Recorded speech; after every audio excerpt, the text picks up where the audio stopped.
Cassette. Side ஏல ஒரு படம் சாங், சைடு பில ஒரு படம் சாங்.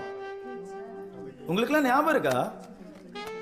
நம்ம 12th படிக்கும் போது சுரேன் அவங்க மாமா கொடுத்தாருன்னு சொல்லி ஒரு வாக்மேன் எடுத்துட்டு வந்தான். ஸ்கூலே அவன் பின்னாடி தான் சுத்துச்சு. சிகரெட் சாக்லேட் சலீம் ஞாபகம் இருக்கா? இத வச்சு சீன் போட்டு ஒரு வாட்டி பிடி மாஸ்டர்ட்ட அடி வாங்கினியே.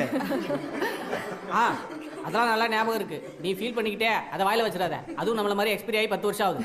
சரி, இந்த மாதிரி இது உள்ள இன்னும் எத்தனையோ திங்ஸ் இருக்கு. WWF cards, hand video game, பாட்டு புக்கு, துல்லாத மனமும் துல்லும். நம்ம லைஃப் ரொம்ப அழகானது. எவ்வளோ விஷயம் டக்குன்னு மாறி போச்சு. அந்த அருமையான பொழுதுகளை திரும்ப அனுபவிக்கிறதுக்கு இந்த 3